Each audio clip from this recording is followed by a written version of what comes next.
Alrighty, well, thank you so much for joining us today and welcome to our second summer series session, Eating on a Budget. It's brought to you by the program on campus called Nevada Money Mentors.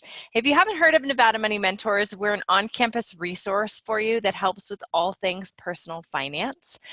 You will catch us around campus at different tabling events. We love to pop into your classes and discuss different financial topics. And one of our most popular services is called financial coaching. And with financial coaching, what we do is sit with you one-on-one, kind of figure out what do you want to get better at with your money, help you build up those goals. And then over a series of sessions, we work together to help you get on track to achieving that financial goal. So if you're interested in scheduling a financial coaching appointment with us, you can do so by visiting our website, which is listed here. With that, I have two wonderful presenters. They are Nevada Money Mentors with us today. I have Dahlia Jones and Devin Cooley, who will be discussing some tips and tools that you can take with you to help you eat better on a budget. We know right now that with the COVID stuff that we're faced with, we've had to eat in a little bit more than some of us would like. But now with some things opening up, you're able to order out and get Uber Eats deliveries and those kind of things. But those can take quite a bite out of your wallet. And so we want you to leave today with just some of those tips you can take on your next grocery trip, or some tips that maybe you can take that you can help cut back on your expenses the next time you go out to eat. So with that, I'm going to pass it over to Dee. Hello. Hello, guys. My name's Dee. My name's actually Dahlia, but I go by Dee. I am a personal finance content creator, so I'm the one who does all the flyers, who post on social media, those sorts of things. So we're basically going to dive right into the presentation with eating in, which is basically just eating at home, making your own food, that kind of thing. So let's start off with the benefits of eating at home. You save money. We all know that going out to restaurants can be kind of expensive. You know, you get one meal for yourself, order drinks, dessert, whatnot. You're probably going to pay about 25 to 30 bucks. But if you go to the grocery store and spend that money, you could probably buy food to last you for a few weeks if you cook it yourself and everything. And then you also know what's in your food. I know, some people try to eat healthier, or they have different allergies or things that they can't eat. If you're cooking at home, then you know what's going into your food. You know how much salt's going into it. You know what ingredients are being used. And also, it's great for bonding with friends and family. Maybe you want to have a date night with your significant other and you guys want to cook together. It's a great way to bond. My boyfriend and I actually did that last night. So it can be fun. You can try new recipes. You see something on YouTube or online and you're just like, oh, let's try to make this. And, it's just a great way to spend time with family and not feel rushed or anything like that. So the number one thing when you're eating at home is grocery shopping. That's where it all starts, right? So when you want to go grocery shopping, there's different things that you might want to evaluate to make sure that, you're doing what needs to be done to get the most out of your money when you go to the grocery store. So track your current spending. See how much you spend on groceries compared to how much you spend eating out. Maybe you could use some of that money that you spend eating out normally and transfer it to allow yourself to have a bigger grocery budget. Plan out your meals. When you plan out your meals, you know exactly what you need for each thing, and you don't have to worry about not having something for a meal that you want to make, or having to make unscheduled grocery trips, which might force you to go over your grocery budget. And make a grocery list and stick to it. That's really, really important, because a lot of times we'll go to the grocery store and we'll tend to go and pick up things like chips and processed foods and whatnot. And that's fine if that's what you want to do, but just know that it would be cheaper if you buy the ingredients to fix those items versus buying those actual items. And don't shop when you're hungry. I can tell you that from like firsthand experience. When you shop when you're hungry, you just buy a bunch of things that you don't need, and then you come back from the grocery store and you're just like, okay, now I can't eat anything. I still don't have anything to eat, because you're just looking at different cookies and stuff and you're like, ooh, let me get this, let me get that, but you don't have anything to make actual meals. And then be on the lookout for weekly ads and coupons, because a lot of times grocery stores will have sales on their meats or some of their veggies or just regular day-to-day items. So it's important to be on the lookout for those things. So that way, when you're like, oh, I need milk, they have a deal where if you buy 2 gallons of milk, it only costs the X amount of money instead of spending 2 times that amount on a regular day. So now we're going to pass it over to Devin to ask you guys a question. Thank you, Dee. So I know we just got some tips about how to grocery shop more frugally, but it's time to kind of reflect on how you've been spending your money already. So drop it down in the chat how much you spend on your groceries every month on average, okay? Um, Maybe you don't even know, maybe just take a big guess, but we'd like to see what some of those numbers are. I'll start off with putting mine down. I try to budget about $220 each month into my grocery budget, and it usually gets around somewhere depending on like if it's 4th of July, I might be getting something else. But if it's just any other month, maybe it's a little lower. So we got 250. Yeah, that's a good range. I like that kind of $80. That is a low, but I don't know how I'd survive off $80 in 1 month. About 800, family of 5. See, that makes sense. Yeah, it depends. Just like Amy said, it depends on how many people you have or who's accounting for. But it just shows that everything's a little different. So now we could probably go into that next slide. Yeah. So as you Yeah, see, just bear with us, please. yeah, it's no problem. So yeah, this is the USDA's moderate grocery budget, age 19 to 50. So you see that these numbers are a little different. For women, a moderate spending monthly would be $269.10, and for a male, it'd be $317.30. So these numbers come from the USDA May 2020 report.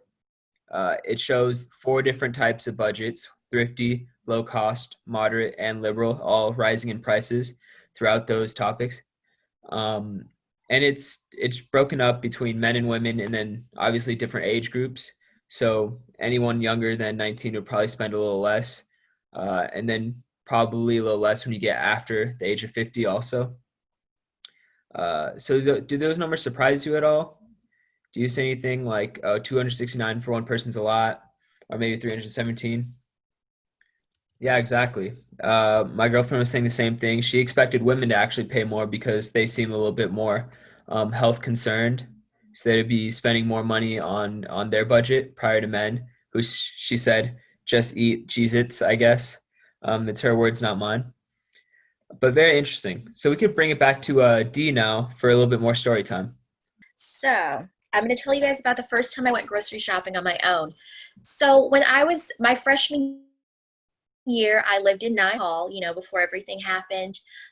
And I had a meal plan because it is a requirement for freshmen to have a meal plan.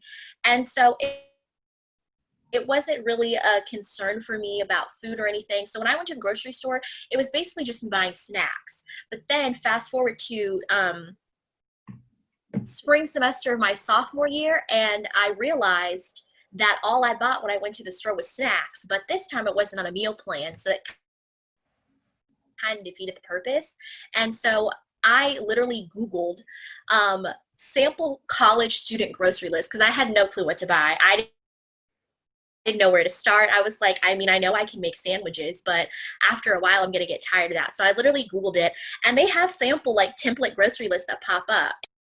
And you can get a healthy version. I think they have different versions, whether you're vegetarian, vegan, gluten-free. And honestly, it saved my life. And so now I pretty much know what I need to buy from the grocery store, but just starting out, that was kind of how I did things. So let me know in the chat if you guys have ever done that, if you've ever Googled sample grocery list for one person or something like that, because I definitely have. Yes, Amy, checking Pinterest. Oh my gosh, they have so many good things on Pinterest. Love it. Oh, Elizabeth, you said you did, but it was unrealistic. Oh, okay. Yeah, some of them can be kind of, yeah. As college students, we don't really have much time to meal prep. Sometimes you can Google things and you're like, that doesn't really work with my schedule. So next, making the most out of your money. So as I said before, buy filling foods instead of junk food. And by filling foods, I mean things like bread, rice, just like those staple foods where you can use them in multiple different like recipes. It's not just one and done. Different kinds of pasta. When you buy meat, different kinds of meat and whatnot, instead of buying chicken nuggets, buy actual chicken. You can do way more with it. And eat leftovers. Leftovers are your best friend. I love leftovers. It means I don't have to cook for the next few days. So I personally love leftovers. And buy cheaper cuts of meat. I know that some of us really like chicken breast or we like white meat, but it can be more affordable to buy like chicken thighs instead. Yeah, they might have more fat, so you might have to trim off more or just, do more in general when it comes to that. But buying chicken thighs or chicken tenderloins or something like that, different cuts of chicken, that might help you to spend less money at the grocery store. And I would say buy produce that's in season. I say this because, as you've noticed, produce that's not in season costs more. Like maybe normally oranges cost like 78 cents like per orange or a pound, but today it costs like $1 and something, like $1.50. And normally that's because it's not in season. So buy produce that's in season. That way it's cheaper, you can get more for your money. And shop generic brands. I say this because I know sometimes, from our childhood, we might have had name brand cereals like Captain Crunch or Trix or different things like that. But don't be opposed to shopping generic brands because sometimes it's literally the exact same thing, it just doesn't have a fancy label on it and it tastes just as good, so, and it's cheaper. So I definitely say shop generic brands whenever possible. Okay, so for next I would say we're going to go into eating out, because I know, yeah, we all like to, save money by eating in and whatnot, but sometimes you just want to go out with friends. And, even though COVID is going on, some restaurants are still open, some of the dining rooms are still open and they're having people eat out. Or even when we were, full on quarantine, you could still order food from places. So we're definitely going to go over that so you can figure out how to save money. So some benefits of eating out: it gives you the opportunity to try new foods. Maybe you go to a restaurant and you try this pasta that has this amazing sauce and you're like, wow, I never would have thought to put these two things together. It's also a great way to socialize with others. As I said previously, eating in and cooking with people is a great way for bonding, but sometimes, you just want to have a relaxing night, you don't feel like cooking, and cooking can be time consuming as well. So it allows you to socialize with others, to just focus on the socialization part and go out, maybe get dressed up, do all those types of things. And it's a great way to treat yourself. We're all hardworking, as students we have classes, some of us may work, jobs and whatnot, so it's a great way to just show yourself some love. Devin's going to go ahead and take it over with our next question. Yes, thank you, Dee. So what's your go-to restaurant when eating out with friends? And this also goes for delivery for more recent times. But where do you and your friends or family love to go whenever you guys have time together? Always sushi. Yeah, that works. My girlfriend's allergic to shellfish, so usually she's not a part of those trips. But sushi's really good. Cheesecake Factory or Thai food, I definitely second those. Lamppost pizza. I've heard that that's actually good, Lamppost pizza. I haven't had it yet, though. Any in and outs? The line's pretty massive there, so I know some people must be going. But basically, yeah, Cane's is a good choice too. It's just a fun place, some fun thing to do with your friends, like Dee said, but it really cuts in your budget. So yeah, exactly. Going into the next slide. Okay. So yeah, eating your money. All right. This comes from the USDA also in 2019. food spending by U.S. consumers, businesses, and government entities totaled $1.77 trillion. And so food away from home accounted for 54.8% of the total food expenditure. And this is actually up about 5% from 2009. So you can really think about how much of your money, percent-wise, is really going to eating out. Obviously, it might be a bigger number than we might imagine. And everyone knows that you could probably make stuff from In-N-Out right at home for a fraction of the cost. But it's just different when you go out. But you gotta weigh those options. Do you want to spend more money on eating out or try to save some money at home? So some quick tips when you're eating out. Drink water instead of soda. Water is free unless you get bottled water. So when you're going out to eat, I would definitely recommend going and they're going to offer you some drink. Maybe it's refillable, maybe it's not. Be careful with that as well. If you're going to get an actual drink, make sure that your drink is refillable, because if it's not and they offer to get you another one, they might not necessarily tell you that you're going to have to pay for 2 drinks instead of just 1 refillable drink. But I recommend drinking water. It's healthier, it's free, it saves you money.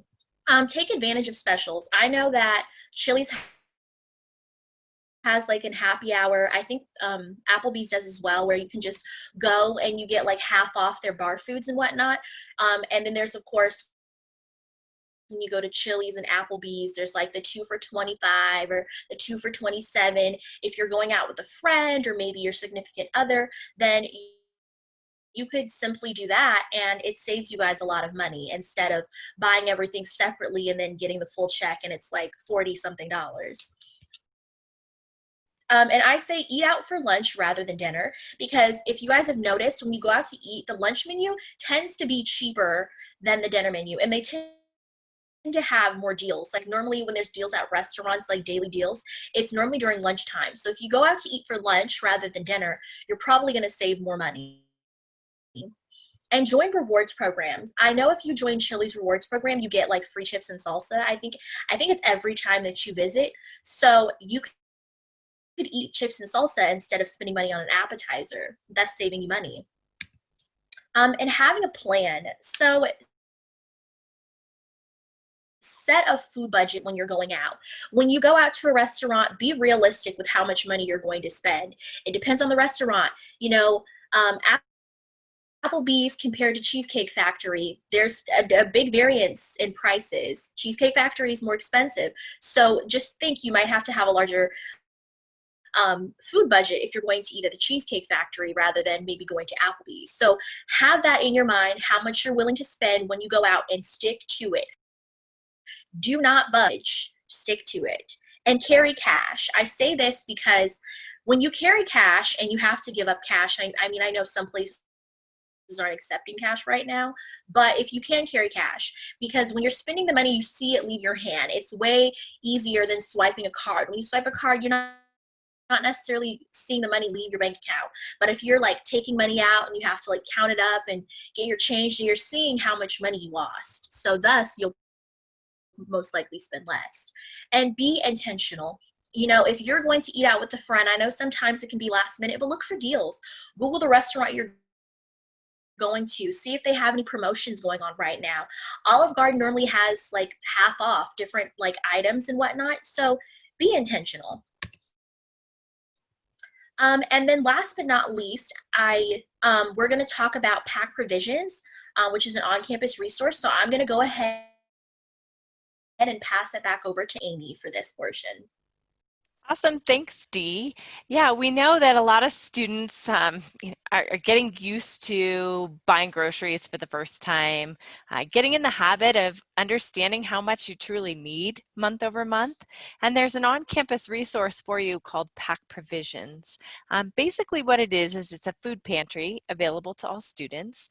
And they're currently switched from having to visit campus to pick up the items that you need to a delivery service. And so if you want to check them out. You can certainly look at the UNR website, Google Pack Provisions. It's a very easy process. You fill out a simple request form on the website and get to place your order.